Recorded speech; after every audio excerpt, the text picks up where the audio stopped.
This season on The Real Housewives of Beverly Hills. Oh, so nice to meet you. Thrilled to meet you, boss. Bose. No, it's boss.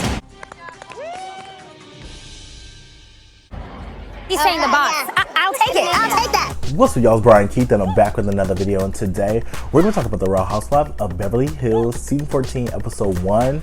And I mean, the money is back to Bravo. Like, the girls are back. I'm excited that they're back. We have new faces. We have some old faces as well. And like I said, I'm excited. I'm happy that our girls are back. I'm really excited for this. So I'm just hoping it gives what it gives. Don't mind my hair. I just washed it real quick. I got a haircut, had to cut the sides, so I had to wash my hair to get all the extra hair out.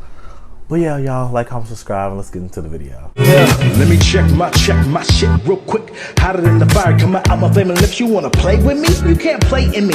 On the playground, bitch, you can't play with me. Got it, want it, securing the bag. I think from this first episode, I think this is a classic case of when friends aren't 100% honest with each other and they don't express their feelings authentically to each other. I think between Kyle and Dorit, this whole episode was a buildup of the dissolution of their friendship, or the deterioration of the friendship. Kyle is basically talking about, you know, where she's at in her separation from Marissa. They've been separated for a year, and she just feels basically bewildered and trying to come to her new normal of basically having nobody at the house. She's trying to fix everything. She is the man in the house now. She's over here doing her independent woman thing, which, I mean, that's cool, but she's trying to live that new normal, you know, with having Portia still in the house. That's her last daughter. So she's just like, well, you know, this is my new normal. But, you know, we actually opened the episode with Sutton. Really nice time in Spain. And I was thinking about Merce Cunningham. Yeah, I took the ashes. Go. Merce is in the purse. Sutton really is the socialite of Beverly Hills. I feel like Sutton has introduced us to so many women on this show. It's crazy. But Sutton basically opens up the episode going to see the Scream Queen herself, Jennifer Tilly. I mean, if you know, you know, as J-Lo would say. You've seen her from Chucky, Bride of Chucky. Like, Jennifer Tilly is that girl, right? So her on, you know, the show as Sutton's friend. We saw her last year, so she brought her onto the show now. I guess we're going to learn a little bit more about Jennifer Tilly and her backstory, and, you know, personally who she is on this show, right? That was a big welcome. I'm so happy to see you. Jennifer is over the top. So I'm excited to see her contribution on the show. So Sutton basically talks to her and let her know that, you know, I went to lunch with Kyle. Last year, I felt like I wasn't being a true friend, like the friend I should be to Kyle. I kind of feel like, fuck that, because y'all were holding Kyle accountable. Kyle wanted to talk about everything else and deflect about everything else instead of talking about, why do you have this woman around? Why do you have her initials tattooed on you? What's going on with you and Mauricio? Like, these are so many things that you didn't even want to talk about. What though? Like what? Your marriage. Really? We've had a hard time. Is that not enough for you guys? And Sutton was really the only one that's holding you accountable, right? I mean, Garcelle did too, but we want to talk about the husband. Let's talk about the husband. So, you know, we also segue over and we see Erika, you know, she's over here going shopping. I said, oh, Erika, she got money. Yes, ma'am. So Erika's going shopping. You know, we see the Mugler sign. I'm like, this is what we need. This is what we came here for. The money. So we see the Hills walking. And who was it? Dorit. Dorit pops in and Dorit's like, hey, baby. How are you doing, baby? Hello. How are you doing? Au revoir. Allez-vous français pas de sûr? Like, she, you know, how Dorit always give a million languages, but the one that we really need. Like, hello. So they hug and kiss. It was what it was. And, you know, they basically talk about, oh, girl, you know, the surface level. Girl, what you here for? You trying to get some stuff for your house? Ooh. You know, Erika basically talks about where she's at in her life, you know, after the whole lawsuit and after Tom, and, like, you know, trying to start over and fresh and right. Because you already know, 2 seasons ago, I was on Erika's head. Okay, I said she's going to jail. I'm going to jail, bitch! She was lying. I said she stole. It was what it was, because I just felt like, and like, I still can't get over the fact how cold and callous she was over the victims. And when you have victims in a situation, when like it's like with Jen Shaw. Jen Shaw had victims that she stole money from. The same thing with Erika and Tom. Instead of Erika saying, look, I understand with the victims, my heart goes out to them, but she didn't say that until 4 seasons later. Actually 2. But 2 just out. Because you remember when last season when Crystal was like, girl, get real. And she said, girl, I don't give a fuck. If it ain't about me, I don't give a fuck. Her words, not mine. So, you know, that's where she basically is. She's trying to start over, and she's trying to basically, you know, love the space that she's in and walk into her truth. And I mean, I'm not mad at it. Shout out to Erika. I'm learning to love her again. So we then segue over to Dorit. I got some news. Okay, I want the bad news first. The bad news. PK and I have agreed to separate. So we've been hearing rumors. We've been hearing rumors all before the season dropped that Dorit's contract was up in like limbo. We didn't know what the fuck was going on because the producers, quote unquote, said if she don't talk about this motherfucking separation, she's gonna be out the motherfucking what? Door. So episode literally 9 minutes in, girl, me and PK were separated. Erika over here just, oh my god.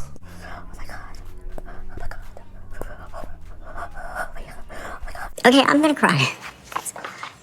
I know, and this is, she had a shady question. She answered it with a shady answer. I'm like, I get it, because Erika really predicted it. Girl, she over here did Miss Cleo. Look, that's a raisin, saw into the future. And she basically said, like, when Andy asked that shady ass question, who was heading to Splitsville, she said PK and Dorit. And to be honest, there was something there. All last season, and I'm not blaming one or the other, but I'm saying all last season, you could see a whole disconnect when how Dorit felt like she needed therapy, she needed to talk to people. She was so traumatized by this home invasion where I said it was low-key insurance fraud. Tweet your song. Semantics. But he felt like, okay, why are you still on this? You should be over it. Really new person, and I can't do anything about it. There are also elements that I don't consider are PTSD. But she's like, how can you tell someone to get over something that was so traumatic? And if it actually happened, that is traumatic, right? She said she had it to her face. Her kids were in the other room. Like, that is very traumatic, right?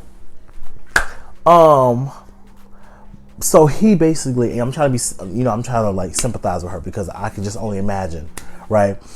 So his whole thing was just like, okay, you should be over it. So it was already there, and you could see just back and forth, like the disconnect between both. So I felt for both of them.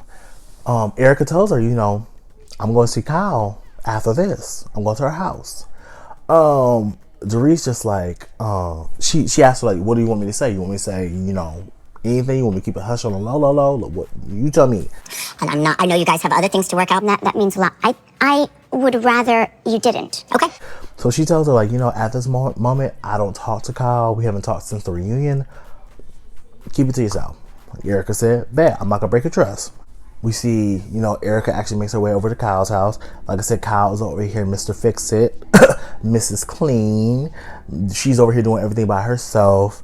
And, she just feels some type of way because she feels the distance between Dorit and herself. And she's just trying to get back to, the friendship that she had. It's a shame that it's gone this long with Dorit and me just because I didn't have it in me to deal with it because I had so many things on my plate.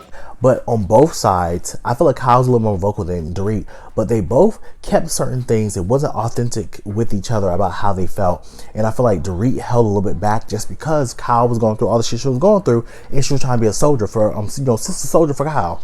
But instead of that, she held so much in. And I feel like in this moment, Dorit is she's going harder on Kyle because she can't 100% authentically express how she feels. Well, that's what it seems. To her husband. So I feel like, especially towards the end, I feel like she's just like, look, fuck it. I'm frustrated. I'm going through this. You going through this, but I don't care. This is how I feel. My issues with Kyle is that our friendship feels very unbalanced. If I put one foot wrong, she won't speak to me for months. And I feel like in friendships, you have to be authentic with your friend. If you feel some type of way, like me and my best friend Brandon, if I feel some type of way, I might be quiet in a moment, but the next time I'm like, look, that pissed me the fuck off and I don't like that shit. He was like, okay, my bad, that wasn't da-da-da, or vice versa. That's just how we always are, and we know how to converse with each other. Like, in the moment, I'm pissed off, just let me be. I'm gonna get over it because I don't hate you. I'm just irritated about something you did. So I can compartmentalize how I feel in that moment, figure it out on myself, and the next day we can talk about it. So it's just one of those things where I feel like, you know, Kyle with the whole Amazon Live chats that she does, and then like you just see certain things that happening that they both feel some type of way and they just not saying it. Answer would be, well, obviously Kyle. You were embarrassed. I was hurt. I was embarrassed. Okay. That's really a friend. And to be honest, from the examples that they give, it's a lot of surface level shit in the first place that's just like, but it is what it is. We segue over and we see Garcelle in Atlanta with her son. And Garcelle has been making nothing but money moves. Sir, I am calling the shots. Haunted by Love is the other movie that I'm working on where I'm executive producer, but I'm also starring in. I have seen Garcelle in this, that, TV, books, award shows, commercials. Like, Garcelle is really like living the life. And like she says, she was like growing up and being a young actress in this industry. They told me once I hit 40 years old, I'm done. Always told, in your 40s, it's over. Women don't work after 40. Women are not valued after 40. I feel like that's one good thing about Housewives is that it definitely can resurgence someone's career because you push you on a main stage and then put you on such a large platform for you to, you know, get rehired, booked, and certain things like that. Like, so look at Nene, look at Kenya Moore. Like, Kenya Moore was literally Miss USA, and she went from Miss USA to being a household name again. So after we see about Garcelle, we segue over and we see Mauricio with PK. I did not know this was Real House Husbands of Beverly Hills. During this process, you're gonna have hard days, you're gonna have easier days, there's gonna be days that you wake up and you're gonna just be miserable. Do we care about the husband's POV? Just one. It is what it is, you know. The girl signed the contract. They said, Dorit, you're gonna fucking talk about this show. You're not gonna get no motherfucking diamond, bitch. So PK basically lets, you know, Mauricio know, you know, this is really after everything has dropped and hit the web. So PK is talking to Mauricio and he's just like, you know, this shit is crazy. Like, I haven't talked to her. There's a lot of stuff going on. What can I say? Right? Yeah. Carl texted me. She did? Yeah. Beautiful text. Oh, nice. You're an inspiration to me, both you and Carl, in terms of how you've conducted. I find it interesting that PK said that Kyle texted him. We know that in the trailer that Garcelle was saying that Kyle told her that PK was texting her. So I don't know what that's about. I mean, obviously they're also friends. Whoop-de-whoop-de-whoop-de-doo. But I'm interested to see how this is going to unfold. Mauricio is literally going through the same thing, but he's a year ahead of PK. He's like, look, I've been separated for a year, and I'm over here just trying to take it day by day. There's hard days. There's, you know, there's good days. There's better days. Obviously, there's better days, Mauricio, because we seen you over here in the Alps, over here with young girls taking shots out their titties and their stomachs. Oh, okay. Yeah. Oh, okay. But to each his own. To each his own. Because I know Kyle has been sick. When she saw you kissing that girl when the paparazzi got y'all kissing. And I'm just like, y'all could have kissed inside. But to each his own. But as they're talking, you know, Mauricio asked PK, he said, are you going to tell the kids? And he was like, no, I'm not telling the kids at all. We already talked about it. We're not bringing it up. I personally, as a person that had my parents go through a divorce when I was from 6 to 9, I felt like you should tell your kids. Yes, you can still be a part of your kid's life. Yes, you can over here, you know, have that that still family unit, but you should tell your motherfucking kids, because if y'all get the actual divorce, do you not know how I was 9 years old and I was on the computer typing away? Like, so you're over here trying to hide something from them, and I'd rather my parents tell me and then someone else tell me. Like, they go to school, somebody's like, oh yeah, you know, I'm sorry about your parents, they got divorced. Like, that's just, as a kid, you should hear that from the people that's actually raising you. But what the fuck do I know? And no one knows our kids better than us. No one. Did you say anything to the kids yet or not really? No, and we're not going to. And we also see Dorit go over to see Kathy, which is surprising because you already know that Kathy is obviously Kyle's sister. So she's just telling her, like, you know, I'm not telling the kids. we're not having a conversation at all. It's going to be just very much solo dolo. Kathy's over here looking like she's getting an IV bag plus her makeup done. Like, girl, girl got money. So she's over here just dripped up. Resentment. Dorit isn't the most able to listen. And are you a good listener? Yes, I'm a good listener. Getting her makeup done, and she's like, "Are you and PK, doing it?" And she's like, "Are we having sex?" No, not at all. So she was like, "Girl," I'm like, "Kathy, do we want to ask? Because I don't." Like, girl. So at the end of the episode, we see Sutton is hosting this gala, this event, and everybody's dressed in their very much avant-garde. And I said avant-garde because Dorit has literally a hat this way. I'm like, okay, girl, I mean, do you? But we also are introducing to Boza. He might be under here right now. Boza and I have met in Beverly Hills. Just in the circuit, we go to a lot of the same parties. Boza is the newest housewife, and we learned a little bit about her, and we learned her backstory that she is a corporate America woman. She was she was chief executive officer. 25 years in corporate America. Wow. Yes. So I was the chief marketing officer at Netflix, chief brand officer at Uber. For multiple companies, Netflix. The list goes on and on. I don't know her whole resume, but she's a corporate America champion. She did her big one, and she retired, and she's now over here living fabulous, doing her own thing. And obviously she's made millions because the girl is dripped out, dressed down, stunning, chocolate skin, loving it. I'm definitely gonna enjoy getting to know a little bit more about her. Obviously she loves fashion. Her and Dorit bond over their shared fashion. So we see all the girls, they sit down and they're basically all gathered around.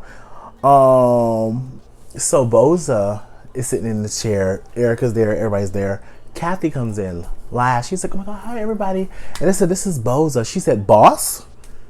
And Boza was like, "No, this is Boza." She's like, "I'm gonna call you boss." Bose. No, it's boss. He's saying the boss. Yeah. I'll take it. I'll take that. Something about that gave me very much like,